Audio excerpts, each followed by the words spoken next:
காதலித்தவரையே இறுதி வரை நினைத்து கொண்டு வாழ்க்கையை தொலைத்து கொள்ள வேண்டுமா, அல்லது காதல் வாழ்க்கையில் ஒரு பகுதி என்று நினைத்து கடந்துவிட வேண்டுமா என்பதை உணர்த்தும் கதை.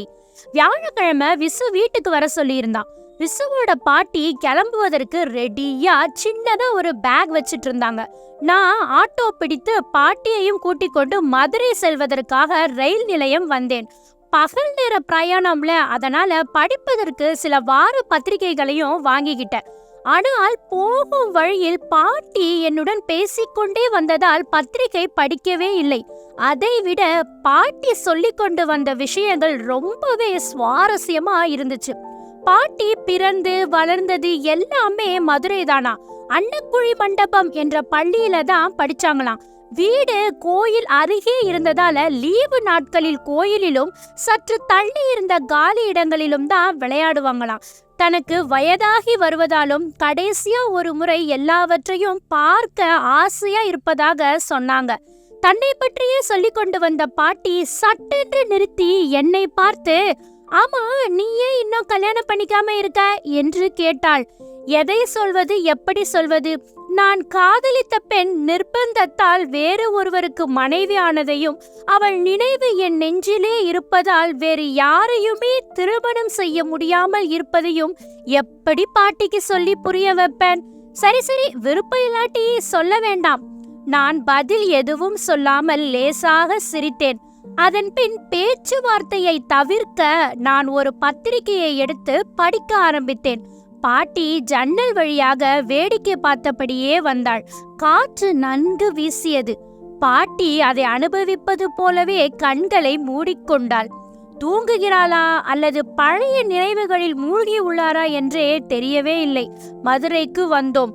மதுரை கோயிலுக்கு அருகே ஒரு ஹோட்டல் அறை எடுத்தோம். பயண களைப்பில் பாட்டி சிறிது உறங்கினாள். பாட்டி வீட்ல இருந்து கொண்டு வந்த சாப்பாட்டை ரயில்லே நாங்க சாப்பிட்டதால வேற ஒன்றும் எங்களுக்கு பெருசா தேவைப்படல. ஒரு மாலை 4 மணி போல ஆட்டோவை பிடித்து பாட்டி படித்த பள்ளி, அவரது பழைய வீடு முதலியவற்றை பார்க்க கிளம்பிட்டோம். புதிய புதிய கட்டிடங்கள் முளைத்திருந்தன. பாட்டி முதல்ல குழம்பி போயிட்டாங்க. பழைய வீடுகள் எல்லாம் பார்த்து பார்த்து தான் தன் வீட்டையே உறுதிப்படுத்தி கொண்டாள். அவங்க வீடு இருந்த இடத்துல அடுக்குமாடி குடியிருப்பு இருந்துச்சு. பாட்டியின் கண்களை துடைத்தபடியே, சேகர் வா, அந்த வீட்டுக்கு போகலாம். அங்க யார் பாட்டி இருக்காங்க? ஒரு வீட்டில் என் கூட படிச்ச கமலா இருக்கா, இன்னொரு வீட்ல சுப்பிரமணி இருக்கா. அவங்கள போய் பார்க்கலாமா? அந்த வீட்டின் காலிங் பெல்லை அடித்தேன். யாரு நீங்க என்று ஒரு 20 வயது மதிக்கத்தக்க வாலிபன் கதவை திறந்தான். நாங்க கோயம்புத்தூர்ல இருந்து வரோம். இங்க சுப்பிரமணின்னு. நான் தான் சுப்பிரமணி. நீங்க யாருன்னு தெரியலையே. பாட்டி சிரித்தபடி, தம்பி, நாங்க தேடிட்டு வந்தது உங்க தாத்தாவ. வாங்க வாங்க, உள்ள வாங்க. அம்மா இங்க வாயேன், யாரோ வந்திருக்காங்கம்மா. உள்ளே இருந்து ஒரு நடுத்தர வயது பெண் வந்தாள். வாங்க, என்ன விஷயம்? நாங்க கோயம்புத்தூர்ல இருந்து வரோம். சின்ன வயசுல இவங்க வீடு எதிர்த்தாப்புல தான் இருந்துச்சு. இப்ப பிளாட் ஆக்கிட்டாங்க. சுப்பிரமணியம் சார் இவர் கூட படிச்சவங்க. அதான் அவர் அப்படியே பார்த்துட்டு போகலாம்னு வந்தோம். அந்த பெண் சற்று தயங்கி, அவரு 2 வருஷத்துக்கு முன்னாடியே இறந்து போயிட்டாரே. பாட்டியின் கண்கள் கலங்கியபடி, அடுத்த வீட்டில் கமலா இருக்காங்களா இல்லையா என்று பாட்டி விசும்பியபடி கேட்டாள். கமலா இருக்காங்க, போய் பாருங்க. பாட்டிக்கு சற்று நிம்மதி ஏற்பட்டது. அவர்களிடம் சொல்லிக்கொண்டு கிளம்பினோம். கமலாவுக்கு காது சுத்தமா கேட்கல. கண் பார்வையும் குறைந்து போனதால ரொம்பவே கஷ்டப்பட்டு தான் புரிய வைக்க வேண்டியதா போச்சு. இருவரும் ஒருவருக்கொருவர் பேசிக்கொள்ளாமல் கட்டி தழுவி ஆனந்த கண்ணீர் விட்டனர். பாட்டி ஊர்ல இருந்து கொண்டு வந்த சின்ன எவர் சில்வர் சம்பளத்தை கமலாவிடம் கொடுத்தாள். என்னடி இது?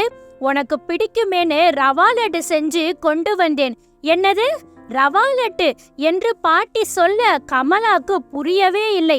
மேற்கொண்டு கத்தி பேச பாட்டிக்கு சக்தி இல்லாததால ஒரு ரவா லட்டை விண்டு கமலாவின் வாயில் போட்டு சுவைத்தவள், ரவா லட்டு ரொம்ப நல்லா பண்ணி இருக்கடி, உன் கைப்பக்குவம் அப்படியே இருக்கு. ராமனுக்கு தான் கொடுத்து வைக்கல, அல்ப ஆயுசுல போயிட்டானே, பாவி பாவி, நான் மகா பாவி என்று அழுதாள். சும்மா இருடி, அழாத. பாட்டி சொன்னது கமலாக்கு கேட்கவே இல்லை. நீ வீசி எறிந்த பந்தை நீதான் எடுத்து தரணும்னு நான் சொன்னப்ப ராமன் பந்தை எடுக்க போய் உசிரையே விட்டுட்டானடி ஜானகி என்று அழ, பாட்டிக்கும் உதடுகள் துடிக்க, கைகள் நடுங்க, கண்கள் கலங்கி அழ ஆரம்பித்து விட்டாள். சிறிது நேரம் அங்கேயே இருந்து விட்டு கிளம்பிட்டோம். பாட்டி, கோயிலுக்கு போகலாமா? நாளைக்கு போகலாம் சேகர், எனக்கு மனசே சரியில்லை. சரி பாட்டி. அடுத்த நாள் கோயிலுக்கு போய் தரிசனம் முடித்து திரும்பும் போது வெளிப்பிரகாரத்தில் ஒரு தூண் அருகே போய் அமர்ந்து கொண்டாள்.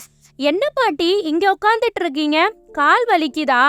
இல்லப்பா, கொஞ்சம் இங்கேயே உட்கார்ந்துட்டு அப்புறமா போகலாமா? பாட்டி தூணில் எதையோ தேடினாள். என்ன பாட்டி தேடுறீங்க? ஒண்ணுமில்ல. பாட்டி சொன்னாலே தவிர கண்கள் அலைபாய்ந்தன. பின் ஒரு இடத்தை பார்த்து பாட்டியின் முகத்தில் புன்னகை படர்ந்தது. நான் பாட்டி அருகே சென்று பார்த்தேன். அந்த தூணில் ஜானகிராமன் என்று ஆணியால் அழுத்தமாக எழுதப்பட்டிருந்தது. பாட்டியின் கண்களில் கண்ணீர் வடிய, பாட்டி ஏன் அழறீங்க? சேகர், நான் உன்கிட்ட ஒன்னு சொல்லுவேன், யார்கிட்டையும் சொல்லக்கூடாது. நான் 9வது படிச்சுட்டு இருக்கும்போது என் சொந்தத்துல ராமன் ஒருத்தன் இருந்தான். அவனுக்கு அப்போ 17 வயசு இருக்கும். அவனுக்கு தான் என்ன கல்யாணம் செய்து கொடுப்பதாக இருந்துச்சு. ஒரு நாள் விளையாடிட்டு இருந்தப்போ நான் வீசின பந்து பாம்பு புத்து பக்கம் போய் விழுந்துடுச்சு. கமலா பிடிவாதமா பந்து வேணும்னு அழ, அதை எடுக்க எனக்கு பயமா இருந்துச்சு. அங்கு வந்த ராமன் தைரியமா பந்தை எடுத்து கொடுத்தான். ஆனால் புற்றுக்கு வெளியே வந்த பாம்பை திரும்பி போகும்போது தெரியாம மிதிச்சிட்டான். உடனே அது அவனை கொத்த அவன் அங்கேயே இறந்து போயிட்டான் என்று பாட்டி கண்ணீருடன் கூறினாள். இந்த தூணில் தான்ப்பா என் பெயரையும் அவன் பெயரையும் சேர்த்து ஜானகிராமன் எழுதி வச்சிருக்கான். எனக்கு கல்யாணம் ஆன போது என் கணவர்கிட்ட எல்லாத்தையும் சொன்னேன். என்னை அன்பா கவனிச்சுக்கிட்டாரு. அவர் இருந்தப்போ அடிக்கடி மதுரை வருவோம். என் கணவர் இறந்த பிறகு நான் மதுரைக்கு வருவதே இல்லை. இன்னும் அதிக நாள் நான் உயிரோட இருக்க மாட்டேன்னு தெரிஞ்சிருச்சு. சரி, அதனால தான் கடைசியா மதுரைய பார்க்க ஆசையா இருந்துச்சு. அதனால தான்ப்பா நான் வந்தேன். இதை கேட்க கேட்க எனக்கு ஒரே பரவசமா இருந்தது. என் கண்களும் கலங்கின. அன்றே கோயம்புத்தூர் கிளம்பினோம். டே, ரொம்ப நன்றிடா. விசு என் கைகளை பற்றி குலுக்கினான். அட போடா, நான் தான் உனக்கு நன்றி சொல்லணும். மதுரை போயிட்டு வந்ததுல என் மனசு மாறிடுச்சு. வீட்ல சொல்லி பொண்ணு பார்க்க சொல்லணும். சிரித்தபடியே பாட்டியை பார்த்தேன். பாட்டி சிநேகிதமாய் சிரித்தாள். இந்த மாதிரியான நல்ல நல்ல கதைகள் கேட்க சப்ஸ்கிரைப் பண்ணுங்க. நன்றி.